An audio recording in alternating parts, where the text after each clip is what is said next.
रहबर FRU team में हम आपका इस्तकबाल करते हैं, स्वागत करते हैं। मैं हूं ज़मीर अहमद कादरी। आज जिस टॉपिक को लेकर हम बात करने जा रहे हैं वो हालिया पार्लिमानी इंतखाबात है। आप जानते हैं कि हालिया पार्लिमानी इंतखाबात में औरंगाबाद तारीख़ी शहर में जहां मजलिस इत्तेहादुल मुस्लिमीन के उम्मीदवार को शिकस्त का सामना करना पड़ा, वहीं इस बात को लेकर महाराष्ट्र भर के मुसलमानों में अफसोस का इज़हार किया जा रहा है।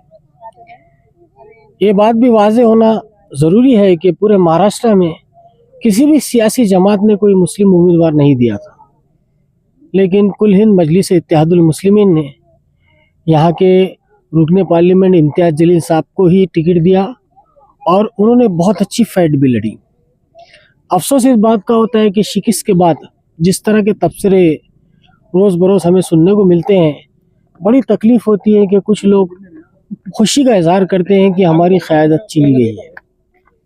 कुछ लोगों को इस बात का ज़र्फ़ है कि उनकी सियासी जमात का यहाँ पर वजूद ख़त्म हो गया था और औरंगाबाद में मजलिस कोने कोने में फैल चुकी थी। कुछ लोग ये तबसरे करते हैं कि MP साहब उनसे मुलाकात नहीं करते थे और इसी वजह से उन्हें शिकस्त का सामना करना पड़ा। कुछ ये कहते हैं कि हमने उन्हें गिराया है क्योंकि हम नहीं चाहते कि यहाँ पे फ़िरका परस्ती फैले। मैं आपको एक बात वाज़ेह कर दूं कि इस तरह के तबसरे हर रोज़ जारी हैं। ख़ास तौर पर सोशल मीडिया पर भी कुछ मुखालिफिन हर रोज़ कुछ ना कुछ लिखते रहते हैं, लेकिन सच्चाई ये है कि यहाँ पर मजलिस का वजूद ख़त्म नहीं हुआ, बल्कि मजलिस की ताकत में इजाफ़ा हुआ है। अगर हम साबिक़ा पार्लिमानी इंतखाबात की बात देखें तो उस वक्त इम्तियाज़ जलील साहब को औरंगाबाद पार्लिमानी हल्के से 3,79,000 से ज़्यादा वोट मिले थे और इस मरतबा अगर हम देखें तो इस मरतबा 3,45,000 के आसपास वोट मिले हैं। फ़र्क इसलिए है कि इस मरतबा मजलिस इत्तेहादुल मुस्लिमीन बगैर अलायंस के यानी वंचित बहुजन आघाड़ी के साथ नहीं थी। वो अपने बलबूते पर इलेक्शन लड़ रही थी और इतनी बड़ी तादाद में वोट लेना भी अपने आप में कमाल है। यहाँ पर वंचित का भी उम्मीदवार था, उस उम्मीदवार ने भी 70-75 हज़ार वोट लिए और इससे ये साबित होता है कि पहले से ज़्यादा है तो मजलिस का ग्राफ में इजाफा हुआ है। अब शिकस्त क्यों हुई? शिकस्त की अगर वजूहत तलाश करें तो वोटिंग परसेंटेज में बहुत ज़्यादा इजाफा हुआ। गुज़िश्ता इलेक्शन के मुताबिक इस मरतबा 13 लाख की वोटिंग हुई, पिछले मरतबा 11 लाख का ये फिगर था और ये फिगर में 2 लाख वोटों का इजाफा ही मजलिस की शिकस्त की वजह बना। हम अगर देखें, गौर करें कि मुस्लिम इलाक़ों से अगर हम वोटों को बारीकी से जायज़ा लें तो हमें एहसास होता है कि मुसलमानों ने पूरी ईमानदारी के साथ मजलिस को हर मरतबा वोट दिया। और ये कहना गलत ना होगा कि इम्तियाज़ जलील साहब ने वस्ती हल्के से भी कामयाबी हासिल की और मशरिकी हल्के से भी कामयाबी हासिल की। इन दोनों हल्कों में बल्कि शहर के अंदर इम्तियाज़ जलील साहब लीड पर है। इससे ये एहसास होता है कि मजलिस की पकड़ पहले से बहुत ज़्यादा मजबूत हुई है। अब रही इलेक्शन की बात, तो इलेक्शन में हार जीत के फैसले तो होते हैं। भाई 32-35 उम्मीदवारों में एक उम्मीदवार जीतने वाला होता है।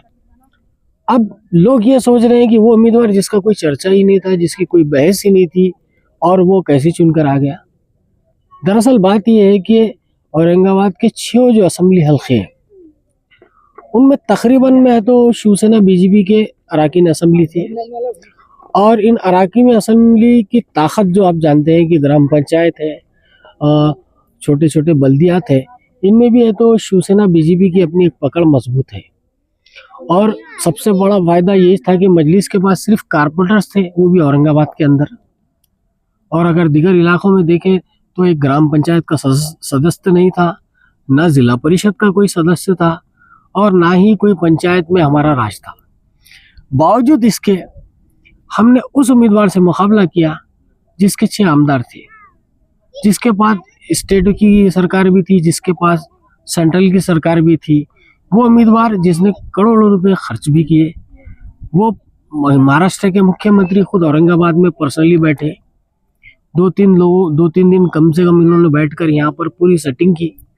और ये सारे मामला हैं और यहाँ पर कौम के कुछ दलाल, कुछ मफाद परस्त लोग ये कोशिश में लगे थे किसी तरह मुसलमानों के वोटों की तकसीम हो, और ख़ास तौर पर कुछ लोगों ने तो मशाल चलाने के लिए तो मजबूर किया, इंडिया अलायंस के उम्मीदवार को कामयाब करने की कोशिश की, जबकि वो इंडिया अलायंस के वही उम्मीदवार है जो पिछले मरतबा आए तो 20 सालों तक यहाँ के रुकने पार्लियामेंट थे, और उन्होंने कभी कोशिश नहीं की कि वो मुसलमानों के मसाइल हल करें या मुसलमानों के हालात को देखें।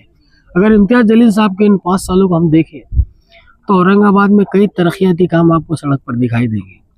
ख़ास तौर पर मुस्लिम इलाकों की हालत तब्दील हो गई है। इख्तिदार क्या होता है, इख्तिदार का क्या फ़ायदा होता है, औरंगाबाद के मुसलमानों को एहसास हुआ कि 5 वर्षों में इम्तियाज़ जलील साहब ने जो काम किया वो काबिल तारीफ़ है। साथ ही उन्होंने जो कारनामा बताया था वो कारनामा पार्लियामेंट में था। उन्होंने कभी है तो मराठा समाज की भी बात की, कभी काश्तकारों की बात की, उन्होंने कभी है तो मुसलमान रिजर्वेशन की बात की, उन्होंने कभी रियासत के पसमानदा तबकात के सिलसिले में बात की, कभी उन्होंने रिजर्वेशन पर बात की, तो कभी उन्होंने मुसलमानों के हक में बात की। हर बार पार्लियामेंट में वो इस तरह बात करते थे गोया ऐसा महसूस होता था जैसे ये रुकने पार्लियामेंट पहली मरतबा मुंतखब नहीं हुआ बल्कि वो 5 से 10 मरतबा मुंतखब हो चुका है। हमें याद होगा कि पिछले 20 सालों तक, इम्तियाज़ जलील से पहले 20 सालों तक यहाँ पर रुकने पार्लियामेंट ने कभी जुर्रत नहीं की पार्लियामेंट में खड़े होकर बात करने की, लेकिन ये वाहिद एमपी था जिसकी तारीफ 500 एमपी करने लगे थे। हमने क्या खोया है, हमने क्या पाया है, हमारा मफाद कहाँ तक था। मैं बात कर रहा हूँ उन मफाद परस्तों की जो कौम के इत्तेहाद तोड़ने पर खुश हो रहे हैं, सोशल मीडिया के ज़रिए तो तनकीद कर रहे हैं, वो ऐसी तकलीफ़ दे रहे हैं कि मुसलमानों देखो हमने या तो तुम्हारे क़ायद को गिरा दिया है। देखिए वक्त करवटें बदलता है, मजलिस यहाँ पर बहुत मजबूत है और इंशाल्लाह मुस्तकबिल में बहुत ज़्यादा मजबूत देंगी, क्योंकि इम्तियाज़ जलील साहब के ताल्लुक़ से आपको बता दूँ एक ऐसा लीडर जिसमें तमाम सलाहियतें मौजूद हैं।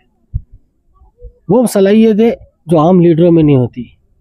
ना तो उन्होंने कभी कौम की दलाली की, ना कभी कौम का सौदा किया, ना कौम के ताल्लुक़ से कभी गैर ज़रूरी बातों का जिक्र किया। उन्होंने मुसलमानों की नुमाइंदगी, उनकी हार पर यकीन मानिए आप, महाराष्ट्र ही नहीं बल्कि कई रियासतों में लोगों ने अफसोस का इजहार किया। उन्हें यकीन थे कम से कम एक नुमाइंदा हमारी बात करता है, आज हमने उसे खो दिया। इस बात का अफसोस तो हमेशा रहेगा कि अगर हमने इन्हें खोया है तो उसकी वजूहात क्या है। पहली वजह तो मैंने आपको बता दी कि संदीपान भुमरे क्यों जीते। वजह थी दौलत, पहला पॉइंट। दूसरा पॉइंट था सियासी तौर पर है तो ग्रामीण इलाकों में उनकी मजबूती। तीसरा मसला ये था कि तमाम अक्सरियती वोट एक जगह आ गए थे। वो जानते थे कि अगर वो बिखर जाए तो फिर इम्तियाज़ जलील साहब चुन के आ जाएंगे। चौथा जो सबसे बड़ा पॉइंट था मुसलमानों के वोटों का डिवाइड होना, ये वजह बना इम्तियाज़ जलील साहब की हार की। जहाँ तक मजलिस ने बहुत कोशिश की, ख़ासतौर बैरिस्टर असदुद्दीन अवैसी साहब ने जो कारनामा औरंगाबाद में आकर अंजाम दिया वो अपने आप में एक तारीख़ है। मैं समझता हूँ जब भी उन्होंने इस सरजमीन पर कदम रखा मुसलमानों ने उनको हाथों हाथ लिया और मुसलमानों ने उनकी क़यादत को तस्लीम किया। मुसलमानों ने उनके पीछे रहकर मजलिस का साथ दिया और ये सिलसिला मुस्तकबिल में भी जारी रहेगा।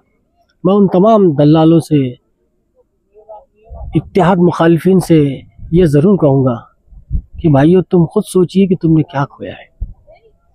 तुमने ज़रा सी मफाद, खुदगर्जी और ज़रा सी खुशी के लिए कौम का कितना बड़ा नुकसान कर दिया है। आज अगर हम ये नशिस्त नहीं खोते, यकीन मानिए महाराष्ट्र में हालिया इंतखाब जब होने वाले हैं असम्बली में तो इसका बहुत ज़्यादा फ़र्क पड़ता था। आज मैंने देखा कि सेंट्रल में तीसरी मरतबा नरेंद्र मोदी की हुकूमत बनी और जब मैं फिगर्स देख रहा था तो हर समाज को कैबिनेट में, काबीना में नुमाइंदगी दी गई, लेकिन जहाँ पर मुसलमानों का जिक्र था वहाँ पर सिफर था। ये नहीं चाहते कि हमारी क़यादत हो, ये बिल्कुल ख्वाहिश जाहिर नहीं करते कि मुसलमान कोई जीत पाए।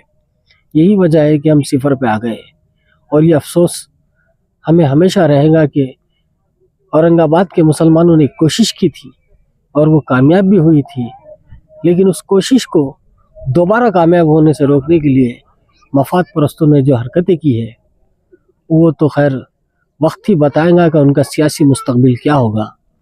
मैं समझता हूँ ये सिलसिले में हम बात करते रहेंगे। आज के लिए इतना ही काफ़ी है, फिर कभी मुलाकात होगी। खुदा हाफिज़।